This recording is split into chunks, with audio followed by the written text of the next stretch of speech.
제가 꽤 친하게 지내는 초등학생 한 친구가 있습니다. 나이는 12살이고요. 그러니까 초등학교 5학년 되겠습니다. 공교롭게도 지금 제가 섬기고 있는 이 소년부 친구들과 나이가 같은데요. 그래서 혹시나 오해하실까봐 말씀을 드립니다. 지금부터 드릴 이야기는 저희 부서 이야기 아닙니다. 가끔 이 친구랑 대화하다 보면 그 생전 처음 들어보는 별 희한한 말들을 많이 들어봅니다. 아마 그 나이 또래 아이들이 유행어처럼 쓰는 말들인 모양입니다. 그런데 하루는 이 아이가 희한하다 못해 해괴하기까지 한 말을 한 적이 있습니다.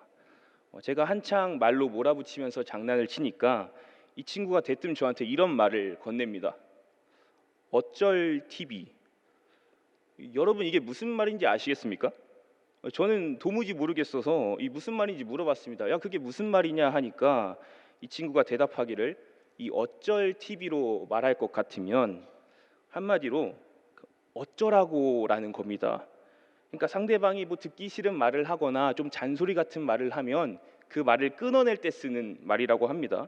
그런데 이 어쩌라고라는 말에서 어쩔 그 뒤에 뭐 TV나 냉장고 같은 가전제품 이름을 붙여서 쓰는 되게 복잡한 구조를 가진 유행어입니다. 희한하죠. 그래서 이 친구한테 야, 무슨 말을 굳이 그렇게 어렵게 하냐 하니까 원래 그런 거랍니다. 뭐 그러냐 하고 이어서 대화를 했는데요.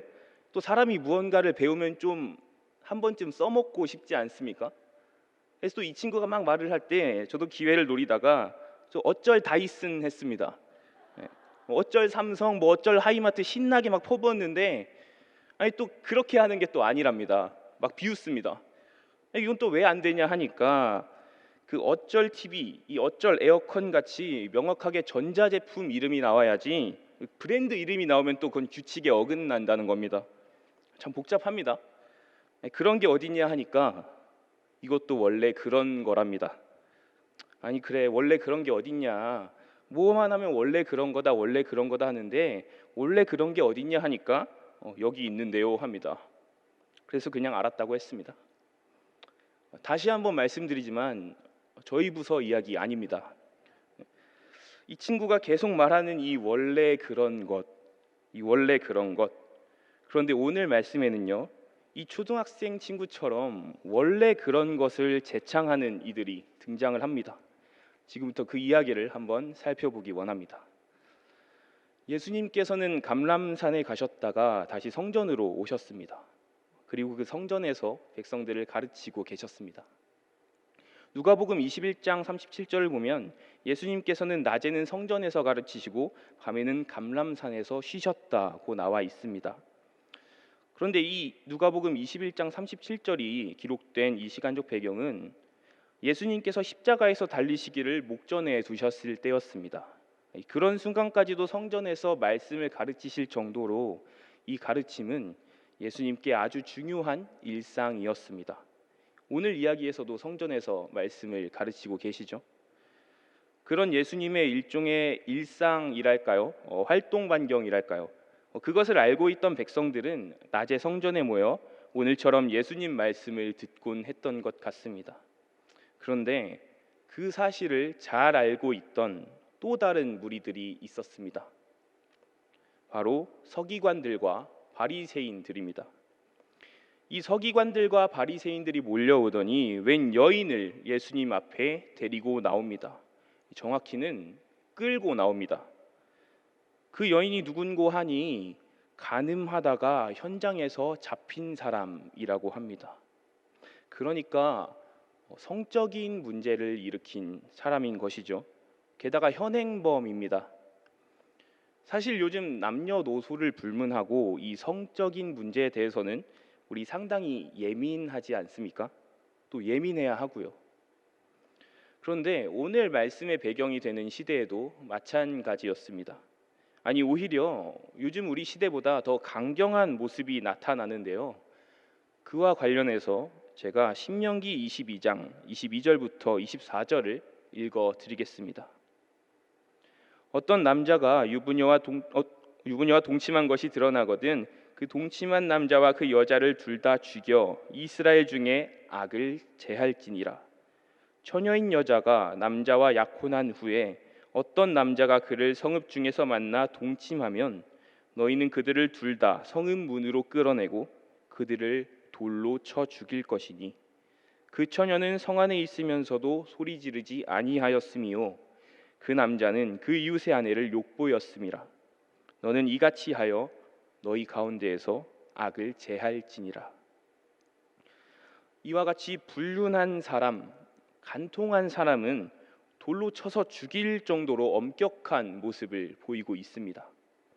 이는 소위 모세율법이라 하는 법 때문인데요. 이 모세율법은 출애굽 시대 때 모세가 하나님께 받은 그 십계명을 기초로 하는 법입니다. 그런데 오늘 이 여인을 예수님께로 끌고 온 이들이 누구였습니까? 서기관과 바리새인들이었습니다. 이들로 말할 것 같으면요, 한마디로 율법의 스페셜리스트입니다. 서기관은 율법을 가르치는 교사 역할을 맡았던 사람들이고요, 바리새인들은 이 율법을 엄격하게 지키고 따랐던 사람들입니다. 그런 율법의 전문가들이 바로 그 모세 율법을 가지고 예수님께 들이미는 것입니다. 자기들 전공 분야를 갖고 온 거죠. 자, 선생이요, 이 율법에 따르면 가늠한 사람은 돌로 쳐 죽이라고 되어 있습니다. 그러면 이 여인에 대한 당신의 입장은 무엇입니까? 하고 묻는 것입니다. 그런데요, 이러한 질문을 하는 이들의 의도가 다분히 정의롭거나 사회 질서의 안녕을 위한 것으로는 보이지 않습니다. 사실 이들에게 이 여인에 대한 처분은 그렇게 중요한 것이 아니었습니다. 애초에 법적 처분 절차를 따질 거라면 예수님 앞이 아니라 재판소나 법원으로 갔어야죠.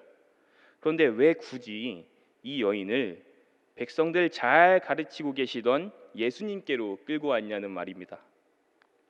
바로 예수님을 시험하기 위해서입니다. 만약 예수님께서 그 여자를 그냥 풀어주라라고 말씀하신다면 그것은 큰 문제가 됩니다. 모세의 율법을 거스르는 것이기 때문입니다. 그러니까 신성모독인 것입니다. 그들에게 있어서 율법은 당연한 것입니다. 지켜야 되는 것입니다. 왜냐하면요, 그냥 원래 그런 것입니다. 하나님 믿는 사람이 하나님이 주신 법 믿는 것, 당연히 그래야 되는 것입니다. 그런데 이 당연한 것을 지키지 않는다 하면 신성모독자로 몰아가기 딱 좋은 것이죠. 그렇다면 반대로 예수님께서 율법대로 해라 라고 대답하신다면 어떨까요? 율법대로 그냥 돌로 쳐서 죽여라 하면요, 그것도 그것대로 문제입니다. 왜냐하면 그동안 예수님께서 보이신 사랑과 용서의 모습에 모순되기 때문입니다. 게다가 사실 이 율법이 아니라 그 당시 로마법에 따르면 이 간음죄를 저지른 사람이 사형의 대상까지는 아니었습니다. 따라서 예수님께서 그 여인을 죽이는데 동의하신다면요, 로마의 법을 위반했다 하고 고발당할 수도 있었던 것이죠. 서기관과 바리새인들은 이러한 진퇴양난의 상황을 이용해서 예수님을 옥죄려고 드는 것입니다. 뭐 하나만 걸려봐라 하는 것이죠. 이 얼마나 교활한 수작인지 모릅니다. 하나님 믿는 사람이라면 당연히 지켜야 하는 율법, 원래 그런 것, 예수님께서는 이 원래 그런 것의 문제에 처하신 것입니다. 그런데요, 여러분, 이러한 진퇴양난의 상황, 딜레마의 상황, 이것이 비단 이때만의 문제는 아닌 것 같습니다. 오늘날을 살아가고 있는 저와 여러분에게도 번번이 일어나는 일인 것이죠. 게다가 하나님을 믿는 그리스도인으로서의 우리는요, 특히나 이러한 원래 그런 것의 문제에 종종 부딪히곤 합니다. 우리가 살아가면서 무수히 짓게 되는 잘못들이 있습니다. 또 하나님 말씀대로 살지 못하는 부분들 있습니다. 우리가 인지하든 인지하지 못하든 간에 이러한 부분들은 계속해서 늘어갑니다. 그러지 않으려고 애를 쓰지만 그게 그렇게 쉽지만은 않은 것 같습니다. 주님, 제가 죄 가운데 살지 않고 주님 뜻만 따르렵니다. 하나님, 제가 주의 자녀답게 세상과 타협하지 않겠습니다 하고 수없이 결단합니다. 하지만 이런 다짐을 비웃듯이 우리 불식 간에도 죄들은 계속해서 쌓여갑니다. 그런데 더 큰 문제가 있습니다. 우리가 말씀을 통해 보는 하나님은요, 원래 죄를 미워하시는 분이라는 사실입니다. 죄에 대해 엄격하신 분이란 것이죠. 그런 하나님께서 켜켜이 쌓여있는 우리의 문제들을 결코 곱게 봐주실 리가 없을 것 같습니다. 그도 그럴 것이 오늘 이야기에 나왔던 모세의 율법을 한번 보십시오. 이 모세에게 율법을 전해주신 분이 바로 하나님 아니십니까?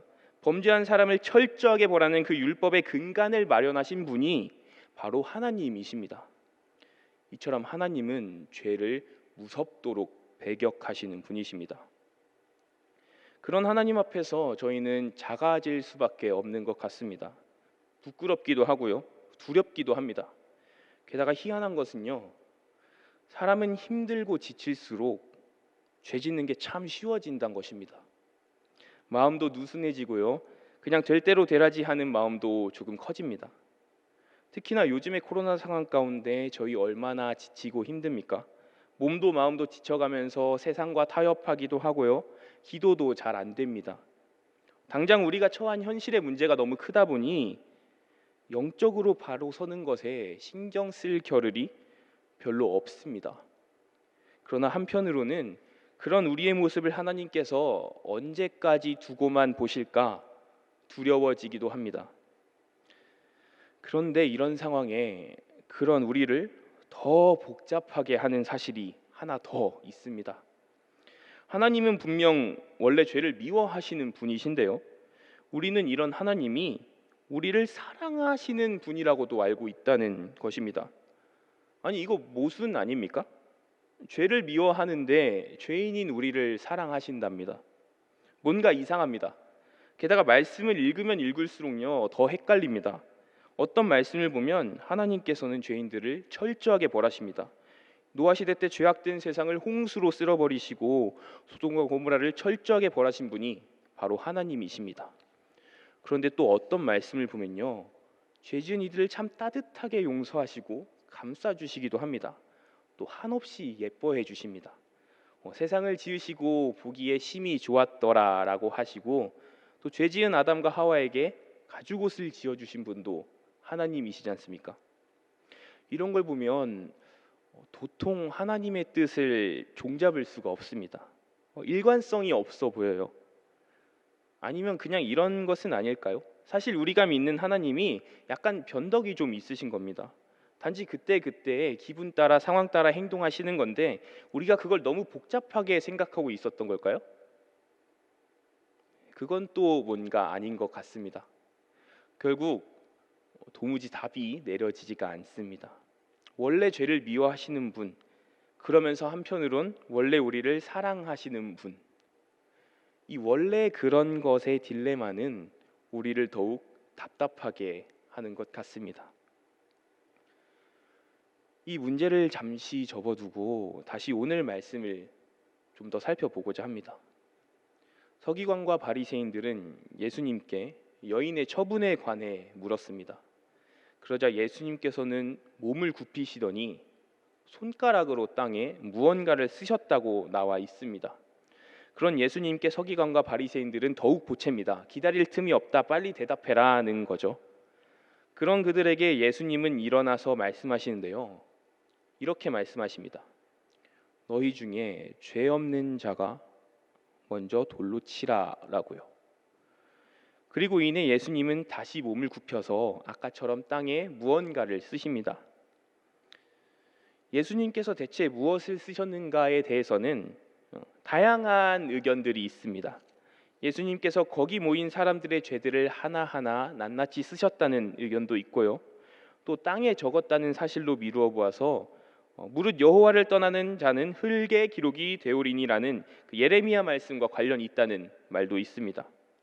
또 그 밖에 많은 의견들도 있는데요, 정확히 무엇이 맞는지는 알 수가 없습니다. 다만 여기서 쓰인 이 쓰다라는 단어는 원어에서는 무엇인가에 대항하여 쓰다라는 의미를 담고 있습니다. 적어도 예수님께서는 서기관과 바리새인들 무리에 대항한 무언가를 쓰고 계셨다는 것이죠. 그들의 생각이나 태도를 꼬집는 무언가를 말입니다. 그런데 재미있는 사실이 하나 있습니다. 예수님께서 이렇게 무언가를 쓰시는 동안 그 누구도 나서지 않았다는 점입니다. 분명히 예수님께서 너희 중에 죄 없는 자가 먼저 나와서 돌로 치라라고 말씀하셨는데 그 누구도 나서질 않습니다. 아까 전에 예수님께서 무언가 쓰실 때는 신이 나서 대답을 재촉하던 이들이 이번에는 서로 눈치만 보고 있는 것입니다.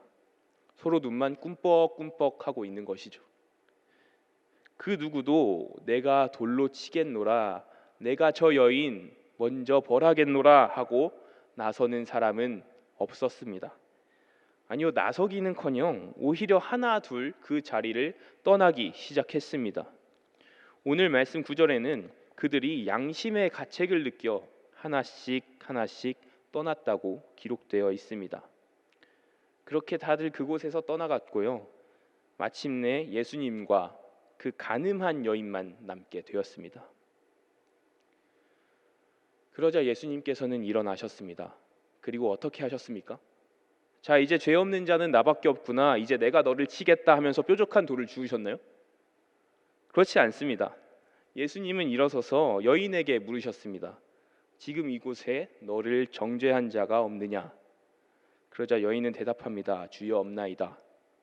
그리고 예수님은 다시 말씀하십니다. 나도 너를 정죄하지 않는다.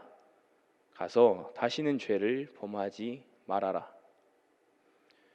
예수님께서는 이 여인의 죄를 용서하셨습니다. 그런데 이상한 점이 하나 있습니다. 율법에는 분명히 간음한 자들에게 엄격한 처벌을 가하도록 되어 있습니다. 그리고 그 율법은 하나님께서 모세에게 주신 계명을 기반으로 세워진 법입니다. 그렇다면 지금 예수님께서 이 여인의 죄를 용서하셨다는 것은 예수님께서 하나님의 뜻에 저항하신 것 아닙니까?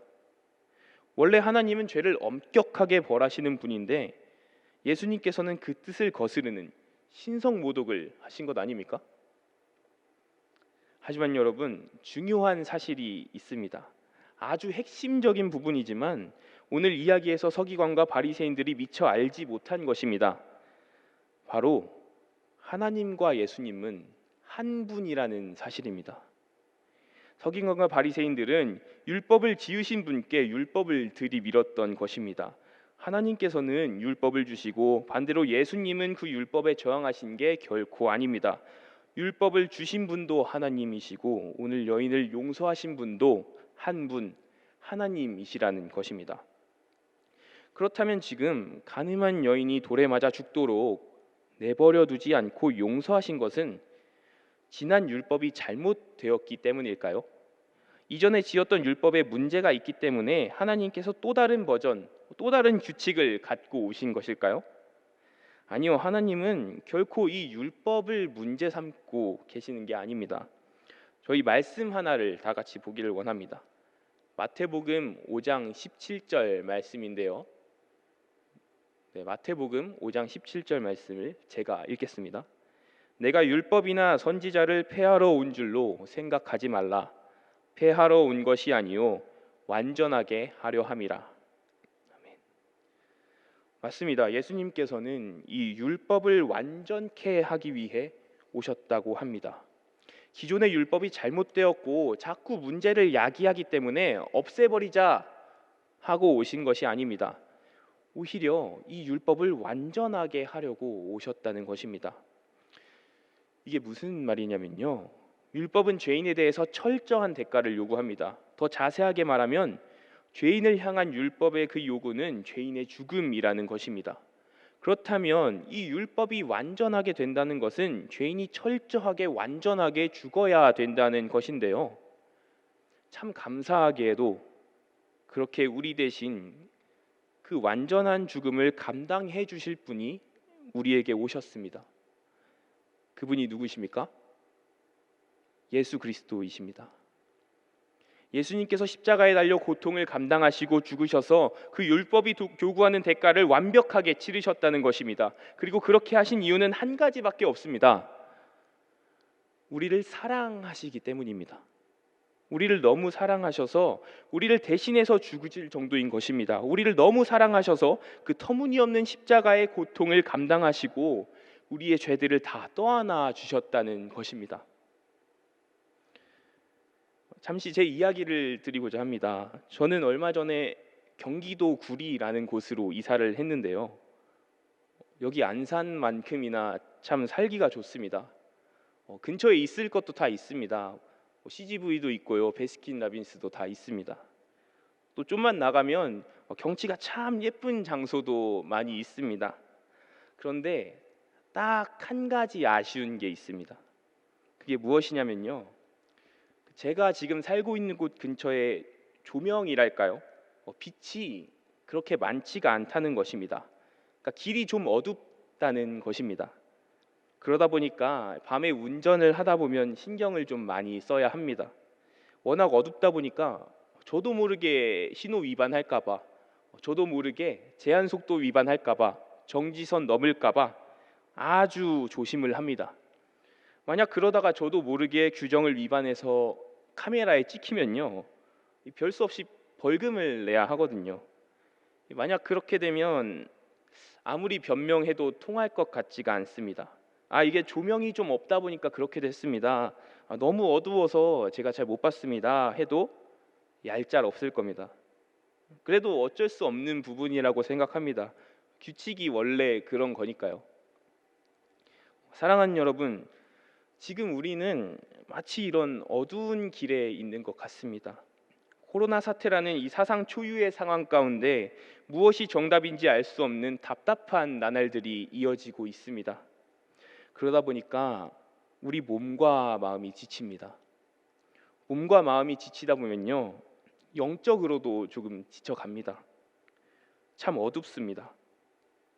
그렇게 우리 앞에 펼쳐진 이 길들이 너무 어둡고 캄캄하다 보니까 저희도 모르게 실수를 합니다. 방심해서 잘못도 합니다. 너무 어둡다 보니까, 너무 지치다 보니까 길이 잘 안 보여서 원래 바라시는 하나님의 뜻대로 가지 못하게 될 때도 종종 있습니다. 그러면요, 그런 우리의 모습을 하나님께서는 다그치시지 않을까? 우리의 이런 모습에 대해 엄격하게 대처하시지는 않을까 걱정되곤 합니다. 원래 죄를 미워하시는 하나님의 감시 카메라가 우리 잘못을 정확하게 찍고 그 잘못에 대해 철저하게 대가를 치르실까 봐 두렵기도 한 것입니다. 하지만 여러분, 하나님은 그런 분이 아니십니다.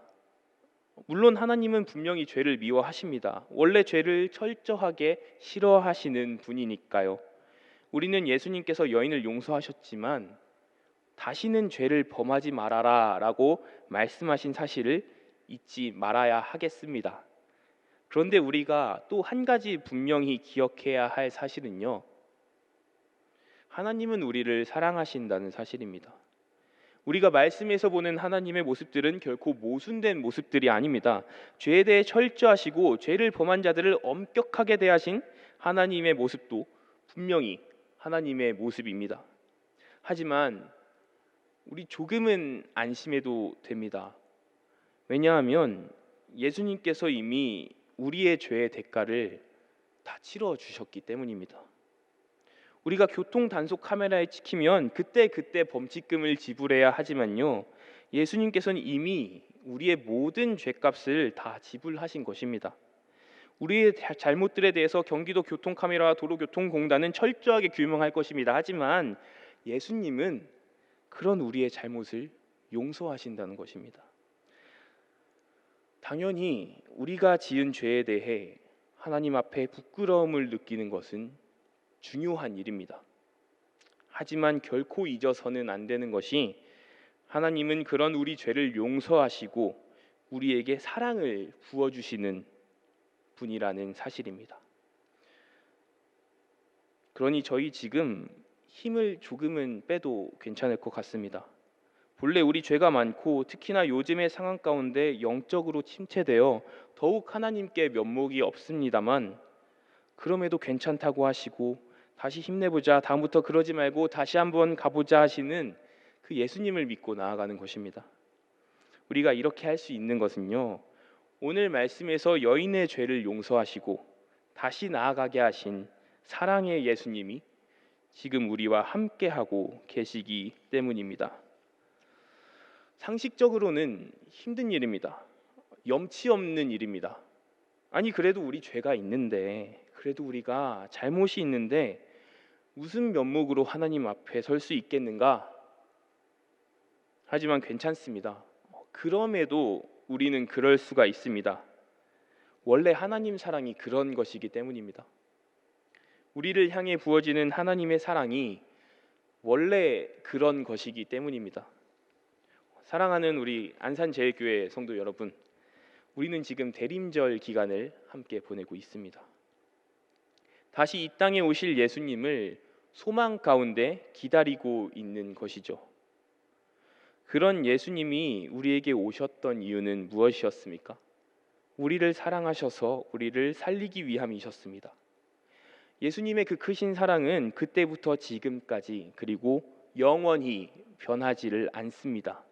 그렇게 참 뻔뻔하게도 우리가 당연한 것처럼 받을 수 있는 그 말도 안 되는 논리의 사랑이 여기 우리에게 있습니다. 참 지치고 힘든 시대입니다. 그런 상황 가운데 있는 우리에게 잘한다, 괜찮다, 북돋워주는 하나님 사랑 힘입어 나아가기 원합니다. 조금 면목 없어도, 조금은 민망하게 느껴질지라도 원래 그렇게 주어지는 하나님의 큰 사랑 붙들고 나아가는 저와 여러분 되기를 소망합니다. 기도하시겠습니다. 하나님 참 감사합니다. 본래 죄 가운데 있어 하나님께 나아가지 못할 우리를 하나님 사랑으로 감싸 안아 주시니 감사를 드립니다.